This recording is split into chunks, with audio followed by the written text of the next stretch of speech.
34তম প্ৰতিষ্ঠা দিৱসৰ আজি পবিত্ৰ মুহূৰ্তত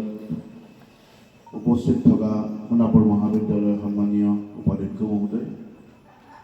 মহাবিদ্যালয়ৰ সন্মানীয় শিক্ষক শিক্ষয়িত্ৰী কৰ্মচাৰীসকল, ছাত্ৰ একতা সভাৰ সদস্যসকল আৰু মৰমৰ ছাত্ৰ ছাত্ৰীসকল, জয় জয়তী। আজিৰ প্ৰতিষ্ঠা দিৱস উপলক্ষে আপোনালোক সদৌতিলৈকে সোণাপুৰ মহাবিদ্যালয়ৰ পৰিচালনা সমিতিৰ তৰফৰ পৰা, কৰ্তৃপক্ষৰ তৰফৰ পৰা আমি আমাৰ শুভেচ্ছা জ্ঞাপন কৰিছোঁ আৰু আহি থকা দিনবিলাকত আপোনালোকৰ সহযোগিতা, আপোনালোকৰ দিহা পৰামৰ্শ বিচাৰিছোঁ এইখন মহাবিদ্যালয়ৰ উত্তৰণৰ ক্ষেত্ৰত।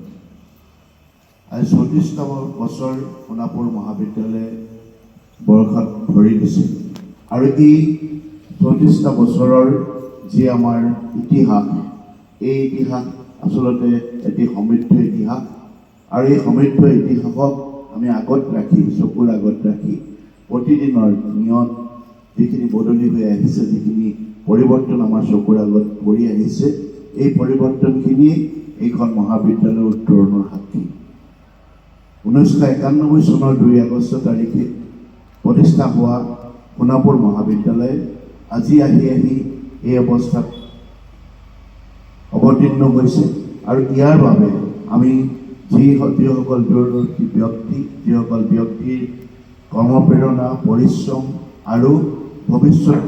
যি দৰ্শন, এই দৰ্শনৰ ওপৰত ভিত্তি কৰি তেখেতসকলে এইখন মহাবিদ্যালয় স্থাপন কৰিছিল। প্ৰতিজন প্ৰতিষ্ঠাপকলৈ আজি এই প্ৰতিষ্ঠা দিৱস উপলক্ষে আমাৰ তৰফৰ পৰা আমি কৃতজ্ঞতা জ্ঞাপন কৰিছোঁ আৰু যিসকল আমাৰ মাজৰ পৰা ইতিমধ্যে বিদায় মাগিছে তেখেতসকলৰ আত্মাৰ সদ্গতিৰ অৰ্থে আমি আমাৰ প্ৰাৰ্থনা জনাইছোঁ আৰু সেইসকল দূৰদৰ্শী ব্যক্তিৰ আদৰ্শৰ আগত ৰাখি আমি মহাবিদ্যালয়খনে বিপদৰূপে আগবাঢ়ি যাবৰ বাবে চেষ্টা কৰিছোঁ আৰু এই সৎ প্ৰচেষ্টাৰ সংগী আমাৰ সন্মানীয় শিক্ষক শিক্ষয়িত্ৰীসকল, মহাবিদ্যালয়ৰ সন্মানীয় কৰ্মচাৰীসকল আৰু মৰমৰ ছাত্ৰ ছাত্ৰীসকল। আৰু প্ৰতিটো ক্ষেত্ৰত আমি দেখিছোঁ যে আমাৰ যিসকল সন্মানীয় শিক্ষক শিক্ষয়িত্ৰী, তেখেতসকলৰ অভিজ্ঞতাপুষ্ট যি জীৱন, যি অভিজ্ঞতাপুষ্ট বাতাবৰণ তেখেতসকলে ইয়াতে সৃষ্টি কৰিছে, সেই বাতাবৰণে আমাৰ মহাবিদ্যালয়ৰ ছাত্ৰ ছাত্ৰীসকলক ভৱিষ্যতৰ সপোন ৰচনা কৰাৰ ক্ষেত্ৰত তেখেতসকলে অৰিহণা আগবঢ়াইছে আৰু এই আপাহতে মই প্ৰতিজন শিক্ষক শিক্ষয়িত্ৰীলৈ আমাৰ তৰফৰ পৰা আমাৰ হিয়াভৰা কৃতজ্ঞতা জ্ঞাপন কৰিছোঁ আৰু আপোনালোকৰ সৎ প্ৰচেষ্টাৰ বাবেই এইখন মহাবিদ্যালয়ে যোৱা 34টা বছৰত বহু এনেধৰণৰ ছাত্ৰ ছাত্ৰী প্ৰস্তুত কৰি উলিয়াইছে, জীৱন গঢ়াত সহায় কৰিছে, যিসকল ছাত্ৰ ছাত্ৰীয়ে অসমৰ শিক্ষাৰ ক্ষেত্ৰত বা অসমৰ সামাজিক ব্যৱস্থাৰ উন্নতি কৰাৰ ক্ষেত্ৰত বিভিন্ন ধৰণৰ অৰিহণা আগবঢ়াইছে। গতিকে এই পবিত্ৰ ক্ষণত আপোনালোকলৈ আমাৰ সশ্ৰদ্ধ প্ৰণিপাত জনাইছোঁ। মহাবিদ্যালয়ৰ কৰ্মচাৰীসকলৰ অশেষ প্ৰচেষ্টাৰ ফলত আজি মহাবিদ্যালয়খনে পৰিচালনা কৰাৰ ক্ষেত্ৰত আমি আগবাঢ়িবলৈ সক্ষম হৈছোঁ আৰু সুন্দৰভাৱে মহাবিদ্যালয় যিটো পৰিচালনা কৰাৰ ক্ষেত্ৰত এটা অফিচৰ যিখিনি কৰ্তব্য, এই কৰ্তব্যখিনি সুচাৰুৰূপে আমি পালন কৰিবলৈ সক্ষম হৈছোঁ আৰু যিসকল আমাৰ মাজৰ পৰা আমাৰ কৰ্মচাৰী হেৰাই গৈছে তেখেতসকলৰ অৰিহণা আমি এই মুহূৰ্তত আমি সোঁৱৰিছোঁ আৰু তেখেতসকললৈ আমাৰ কৃতজ্ঞতা জ্ঞাপন কৰিছোঁ আৰু গোটেই পৰিৱেশটো আমি যদি ছাত্ৰ ছাত্ৰীসকলক কথা নাভাবোঁ তেনেহ'লে আমাৰ গোটেই পৰিৱেশটোৰ কথা আমি কল্পনা কৰিব নোৱাৰোঁ। সোণাপুৰ মহাবিদ্যালয়ৰ আমি প্ৰতিটো ক্ষেত্ৰত দেখি আহিছোঁ, আমি খুব ডিচিপ্লিন আমাৰ ছাত্ৰ ছাত্ৰীসকল, তেওঁলোকে সুন্দৰভাৱে মহাবিদ্যালয়খনৰ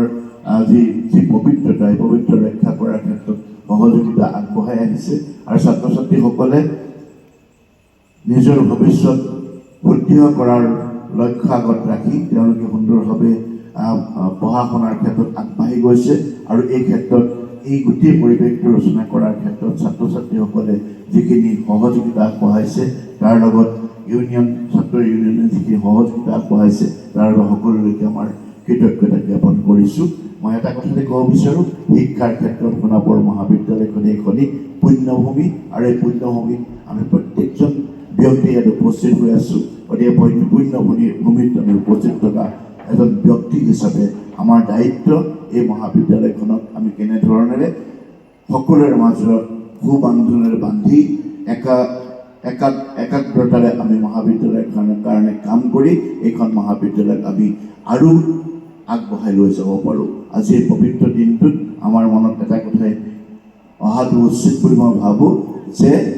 আমাৰ যি ভৱিষ্যত পৰিকল্পনা মহাবিদ্যালয়খনৰ বহুতো ভৱিষ্যত পৰিকল্পনা আছে আৰু সেই পৰিকল্পনাবিলাক সময়ৰ লগত পৰিৱৰ্তিত হয় আৰু সেই সময়ৰ লগত পৰিৱৰ্তিত পৰিকল্পনাবিলাক সফল কৰাৰ ক্ষেত্ৰত আপোনালোকৰ সহযোগিতা আমি